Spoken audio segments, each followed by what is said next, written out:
ഞാൻ സീരിയസ് ആയിട്ട് പറഞ്ഞതാ. വിക്രം മയക്കുമരുന്ന് കച്ചവടം നടത്തുന്നുണ്ട്. ആ കച്ചവടത്തില് അയാള് നിന്നെയും പങ്കാളിയാക്കിയിരിക്ക. ചേച്ചി ആരോ തെറ്റിദ്ധരിപ്പിച്ചിരിക്കുന്നതാ. എന്റെ ഭർത്താവ് അത്രക്കാരനല്ല, മാന്യമായി ബിസിനസ് ചെയ്യുന്ന ആളാ. ചേച്ചിക്ക് ഇതെന്താ പറ്റിയേ? എന്റെ ഭർത്താവിന് എന്നെ ജീവനാണ് ചേച്ചി. അദ്ദേഹത്തിന്റെ ഉള്ളിൽ സ്നേഹവും നന്മയും മാത്രമേ ഉള്ളൂ. അത് ചേച്ചിക്കും അറിയാവുന്നതല്ലേ. പിന്നെ എന്തിനാ അദ്ദേഹത്തെ കുറിച്ച് നട്ടാക്കുരുക്കാത്ത അപവാദങ്ങൾ ചേച്ചി പറയുന്നേ? വിക്രം തന്റെ പ്രണയാഭിനയത്തിലൂടെ വർഷയെ കയ്യിലെടുത്തു കഴിഞ്ഞു. നല്ല ഒന്നാന്തര അഭിനയാണ് അവൻ ആടിത്തിമർക്കുന്നത്. മുഖം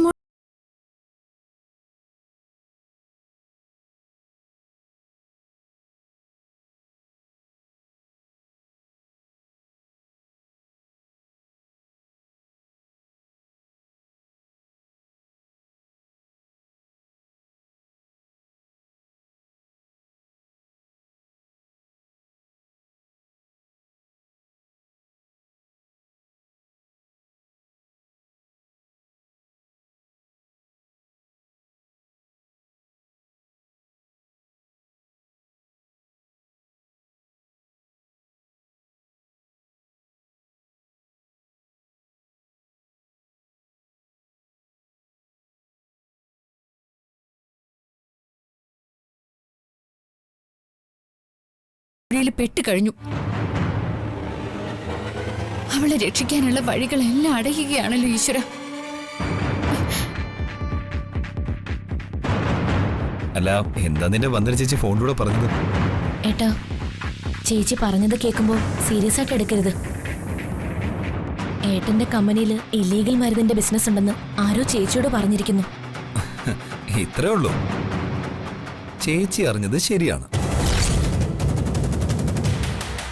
എനിക്ക് ഇല്ലീഗൽ മരുന്നിന്റെ ബിസിനസ് ഉണ്ട്.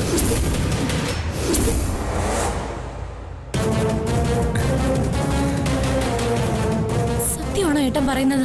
അതെ.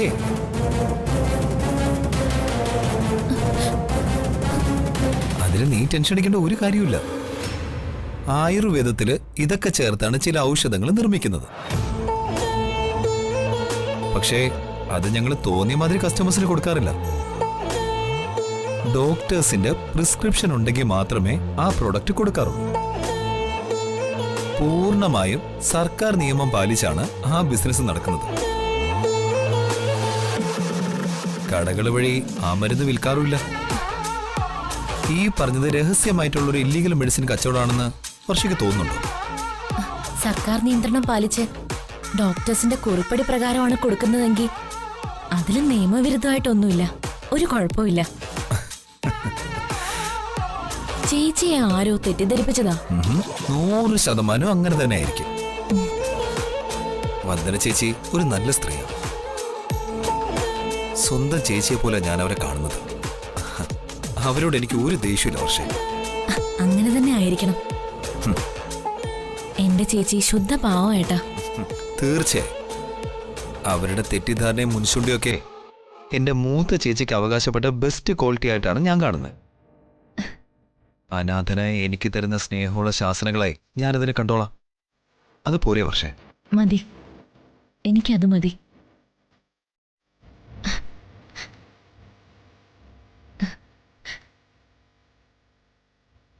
അയ്യോ, ഞാൻ പാൽ അടുപ്പിൽ വെച്ചേക്കോ, തികച്ചു തോകും. പക്ഷേ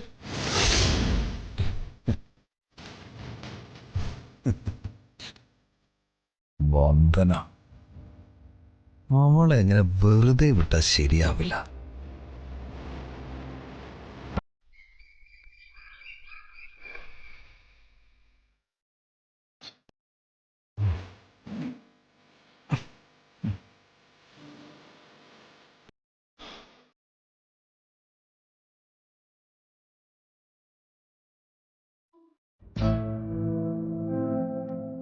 അത് ശരി, മാധവേട്ടൻ ഉണർന്ന് എടുക്കായിരുന്നല്ലേ? എന്ത് കിടപ്പാ ഇത്? എഴുന്നേറ്റേ, എഴുന്നേറ്റ് ചായ കുടിക്കേ.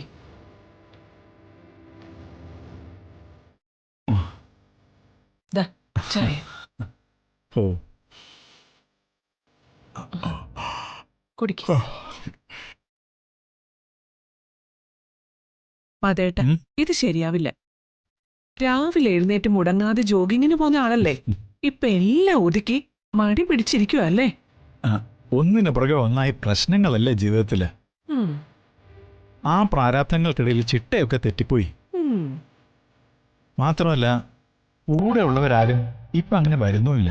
എന്തിനാ മതവേട്ട നമ്മുടെ അലസതയുടെ പഴി മറ്റുള്ളവരുടെ തലയിലേക്ക് കെട്ടിവെക്കുന്നത്? ഓ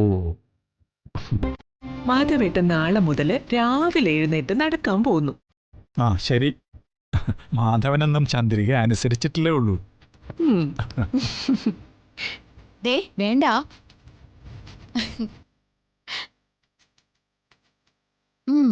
അത്രയ്ക്ക് കഴിവ് കെട്ട ഒരാളൊന്നും അല്ല എന്റെ അച്ഛൻ. പൊടി എവിടുന്ന്?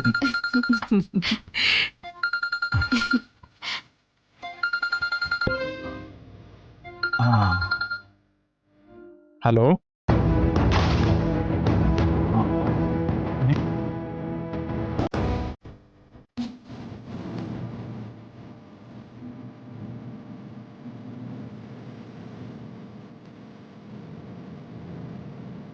ആ.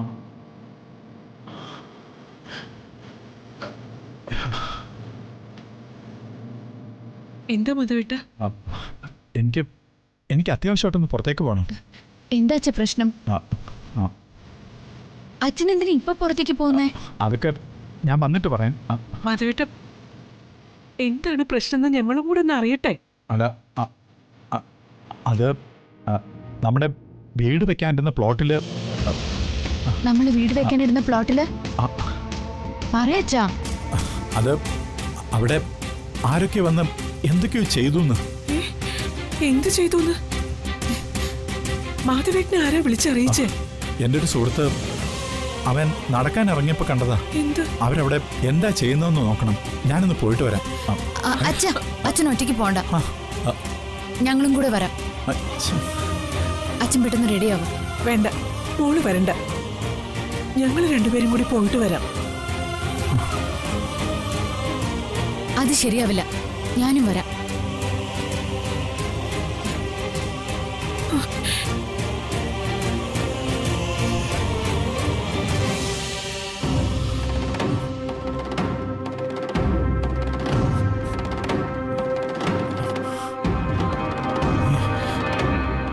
കിഴക്കോട്ട് അഭിമുഖമായിട്ടാണ് വീടിന്റെ ഫ്രണ്ട് വരേണ്ടത്. അപ്പോൾ തറക്കല്ലിടുന്നത് ദേ ആ ഭാഗത്തായിട്ടാണ്. നല്ല ലക്ഷണമൊത്ത ഭൂമിയാണ്. ഇവിടെ വീട് വെച്ചാൽ ദോഷമൊന്നും ഉണ്ടാവില്ല. ധനാഭിവൃദ്ധി ഉണ്ടാവുമെന്നാ ലക്ഷണശാസ്ത്രം പറയുന്നത്. ആ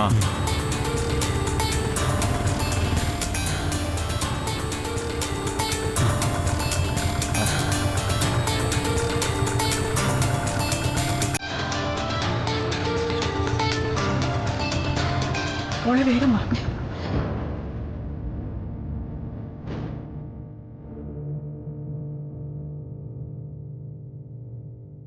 നിങ്ങളൊക്കെ ആരാ?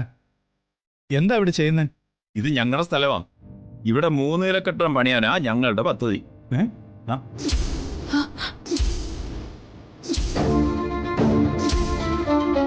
എന്തൊക്കെയാ നിങ്ങൾ പറയുന്നത്? അന്യരുടെ ഭൂമി സ്വന്തമാണെന്നൊക്കെ പറയാൻ നാണമില്ലേ നിങ്ങൾക്ക്? ഈ വസ്തു വില കൊടുത്ത് വാങ്ങിയത് ഞാനാ. എന്റെ പേരിൽ രജിസ്റ്റർ ചെയ്ത വസ്തുവായത്. അമ്മോളെ, ആ പ്രമാണത്തിന്റെ കോപ്പി ഒന്ന് എടുത്ത് കാണിക്കും. ഇത് ഞങ്ങളുടെ കയ്യിലുള്ള ആധാരത്തിന്റെ ഫോട്ടോസ്റ്റാറ്റ് കോപ്പിയാ. കണ്ടില്ലേ? ഇനി പൊക്കിയോടെ. അതുപോലൊരു ഫോട്ടോസ്റ്റാറ്റ് കോപ്പി ദേ ഞങ്ങളുടെ കയ്യിലുണ്ട്. നിങ്ങളുടെ കയ്യിൽ കോപ്പിയൊക്കെ ഉണ്ടാവും, പക്ഷേ അത് മാധവൻ നായരുടെ പേരിലുള്ള വസ്തുവിന്റെ ഫോട്ടോസ്റ്റാറ്റ് കോപ്പി ആയിരിക്കില്ല. ആ കോപ്പി ഒന്ന് കാണട്ടെ. അത് നിങ്ങളെ കാണിക്കേണ്ട ആവശ്യം ഞങ്ങൾക്കില്ല. ഇത് ഞങ്ങളുടെ വസ്തുവാ, വിട്ടുതരാൻ പറ്റില്ല. അങ്ങനെ അങ്ങ് തീർത്ത് പറയാതെ. ഈ പ്ലോട്ടിൽ നിന്ന് ഒരു തരി മണ്ണ് പോലും നിങ്ങൾക്ക് എടുക്കാൻ പറ്റില്ല. എന്റെ കൊക്കിന് ജീവനുള്ളിടത്തോളം കാലം ഞാനത് അനുവദിക്കില്ല. നിങ്ങൾ എന്ത് അന്യായി പറയുന്നേ? ഈ നാട്ടില് നീതിയും നിയമവും ഒക്കെയുണ്ട്. ഭീഷണിപ്പെടുത്തി വസ്തു തട്ടിയെടുക്കാനാണ് ഭാവമെങ്കിൽ അത് നടക്കാൻ പോകുന്നില്ല. കൊച്ചേ, ഞങ്ങളിതുവരെ ഭീഷണിയുടെ ഭാഷയൊന്നും ഉപയോഗിച്ചില്ലല്ലോ. അതിന്റെ ഒന്നും ആവശ്യവും ഇല്ല. ആധാര വ്യവസ്ഥ പ്രകാരം ഈ വസ്തു ഞങ്ങളുടെ സ്വന്തമാണ്.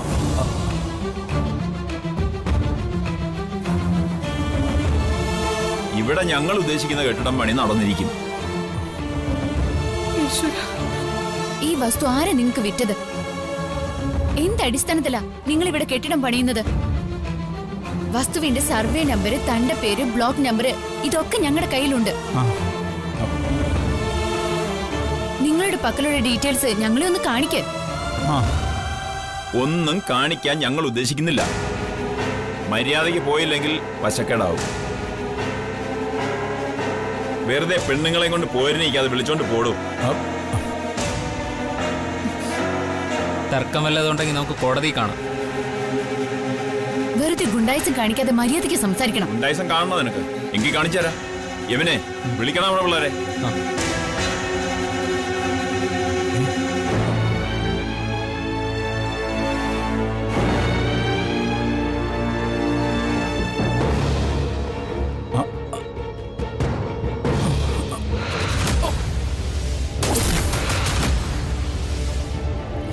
അയ്യോ,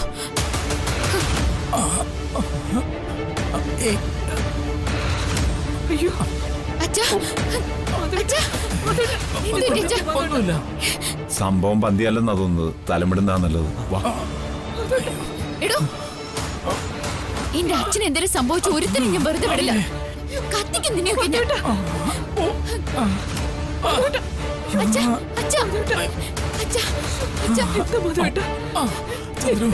എന്താ മധുവേട്ടാ? എല്ലാം ശരിയാവും മധുവേട്ടാ. അച്ഛാ, മധുവേട്ടാ, അച്ഛാ, ഒന്നുമില്ല അച്ഛാ. മോളെ മോട്ടെ വിളിക്കും മോളെ. വേഗം ആശുപത്രി കൊണ്ടുപോളെ. ഒരു കുഴപ്പമില്ല കേട്ടോ മധുവേട്ടാ. മധുവേട്ടാ,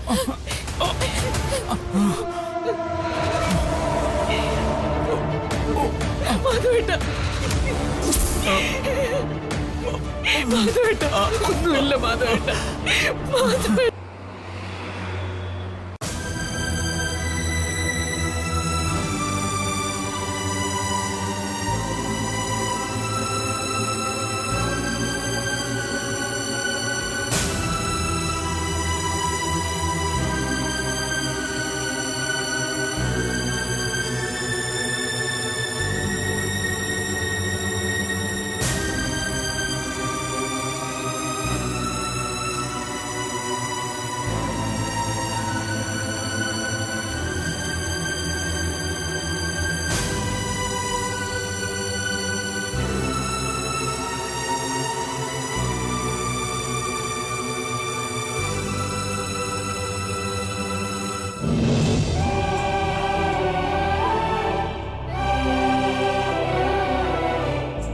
ടെൻഷൻ കാരണം പ്രഷർ കൂടിയതാ. ഇപ്പൊ കുഴപ്പമൊന്നുമില്ല. മരുന്ന് കുറിച്ചിട്ടുണ്ട്, അത് കൃത്യമായിട്ട് കഴിച്ചാൽ മതി. തൽക്കാലത്തേക്കൊരു ആശ്വാസം ഉണ്ടാവും. അല്ല, എന്തിനാ ഇത്ര ടെൻഷൻ? ജീവിതമല്ലേ ഡോക്ടർ. ഇനി അധികം ടെൻഷൻ അടിക്കാതിരിക്കാൻ ശ്രദ്ധിക്കണം കേട്ടോ. മരുന്നൊക്കെ കൃത്യമായിട്ട് കഴിക്കണം. ഇദ്ദേഹത്തിന് ടെൻഷൻ ഉണ്ടാക്കുന്ന കാര്യങ്ങളൊക്കെ കുറച്ച് നാളത്തേക്ക് ഒഴിവാക്കണം. ശരി. പിന്നെ അധികം വെയിൽ കൊള്ളരുത്. കുറച്ച് നാളത്തേക്ക് നടത്തം ഒഴിവാക്കണം. സ്ട്രെസ്സുള്ള ജോലികളൊക്കെ മാക്സിമം ഒഴിവാക്കണം. ടെൻഷൻ ഇല്ലാതെ ഫ്രീ ആയിരിക്കണം. മരുന്നിനേക്കാൾ വലിയ മരുന്ന് അതല്ലേ? ശരി.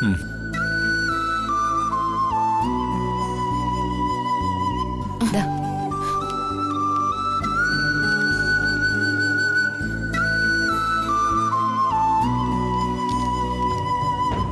ഇന്ന് നടന്നതൊക്കെ ഓർക്കുമ്പോ ആരോ കൃത്യമായ പ്ലാനിങ്ങോട് കൂടി ചെയ്ത കാര്യങ്ങളാണെന്ന് തോന്നുന്നു. ആരായിരിക്കും ഇതിന്റെയൊക്കെ പിന്നില്?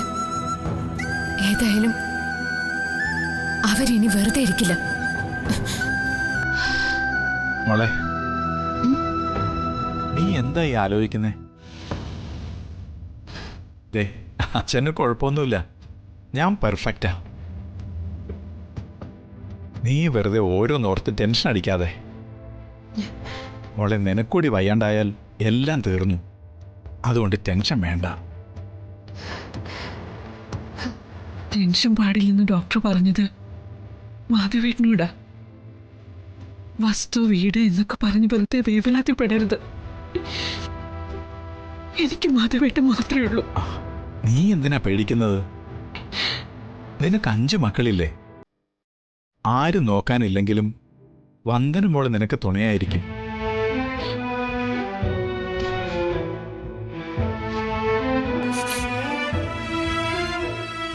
ആരൊക്കെ ഉണ്ടായാലും മാധവേട്ടനുള്ളതുപോലെ ആവില്ല.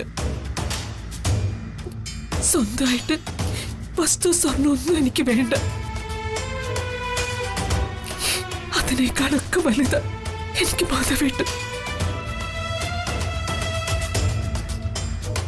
അമ്മേ, അച്ഛൻ ചോര നീരാക്കി ഉണ്ടാക്കിയ ഭൂമിയാണ്.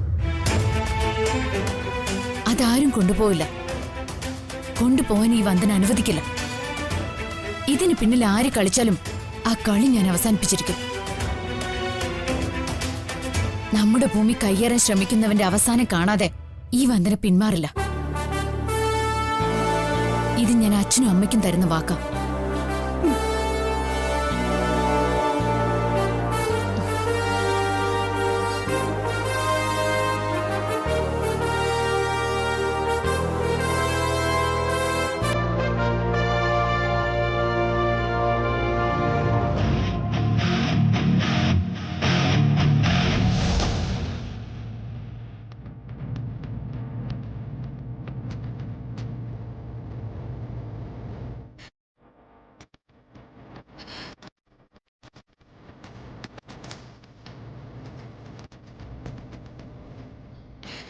അച്ഛന്റെ പേരിലുള്ള സ്ഥലത്ത് കുറച്ച് ആളുകള് അവകാശം പറഞ്ഞുകൊണ്ട് കയറി വരിക.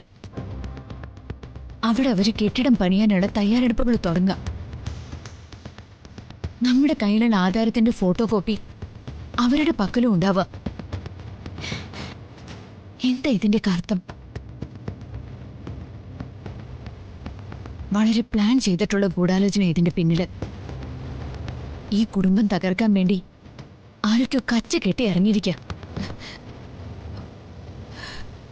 ആരായിരിക്കും ഇതിന്റെ പിന്നില്?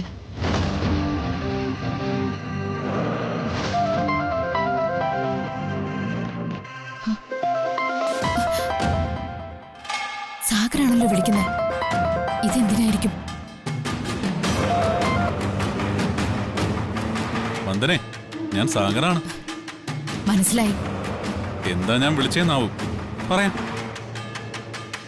വന്ദനെ, നിന്റെ വീട്ടിൽ എന്തൊക്കെയാ സംഭവിച്ചുകൊണ്ടിരിക്കുന്നതെന്നല്ലേ നീ ഇപ്പൊ ആലോചിച്ചോണ്ടിരുന്നത്?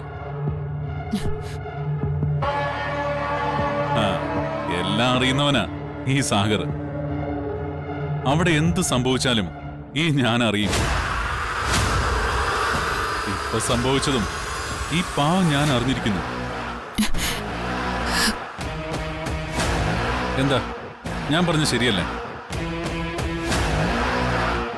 മാധവൻ നായരുടെ ഏക സമ്പാദ്യമായ 10 സെന്റ് വസ്തുവും ഇപ്പൊ കൈവിട്ടു പോകുന്നു. വന്ദനെ, ഇപ്പൊ പൊട്ടിയത് ഒരു സാമ്പിൾ ബോംബാ. ഭൂമിയുടെ നെഞ്ച് തകർക്കുന്ന ഉഗ്രൻ ബോംബ് പൊട്ടാനായി ഇരിക്കുന്നതേ ഉള്ളൂ. നിന്റെ അച്ഛന്റെ സ്വപ്നഭൂമി തകർന്ന് തരിപ്പണമാകുന്ന നല്ല ഉഗ്രൻ സാധനം. എന്നെയും എനിക്ക് വേണ്ടപ്പെട്ടവരെയും നിരന്തരം ഉപദ്രവിച്ചുകൊണ്ടിരിക്കുകയല്ലേ നീ? അതിനിയും നിർത്തിയില്ലെങ്കിൽ ഞങ്ങളുടെ തിരിച്ചടി നീ താങ്ങില്ല. ഒരുപക്ഷെ നീ അത് താങ്ങിയാലും നിന്റെ അച്ഛനമ്മമാർ അത് താങ്ങില്ല. എല്ലാം ഒറ്റ നിമിഷം കൊണ്ട് കത്തിച്ചാമ്പലാവും.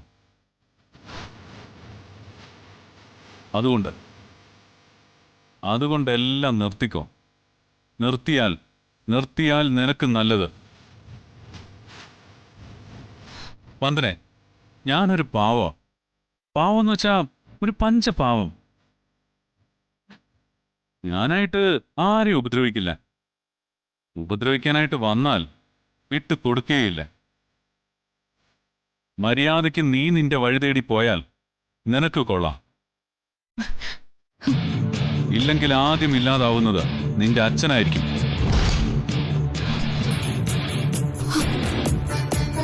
അതിന്റെ പിന്നാലെ നിനക്ക് പ്രിയപ്പെട്ട ഓരോരുത്തരും.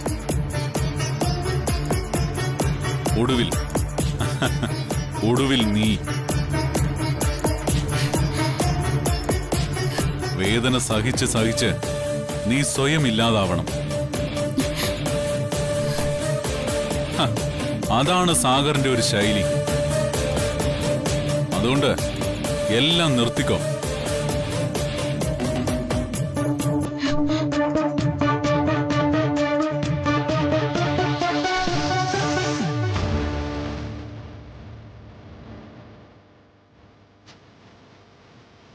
അപ്പൊ അച്ഛന്റെ വസ്തു കയ്യേറിയതിന് പിന്നിൽ സാഗറിന് കൈയുണ്ടെന്ന് ഉറപ്പാ.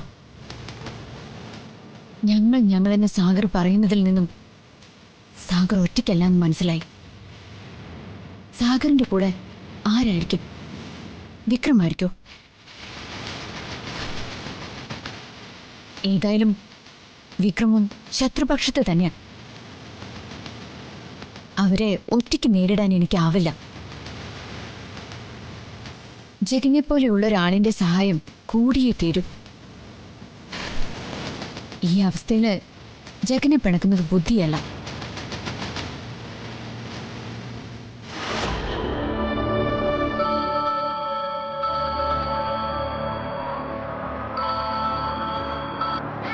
ഹലോ വന്ദനെ. അതെ, ഞാനിപ്പോ വന്ദനെ കുറിച്ച് ഓർത്തതേ ഉള്ളൂ. എനിക്ക് ഒന്ന് അത്യാവശ്യമായിട്ട് കാണാമായിരുന്നു.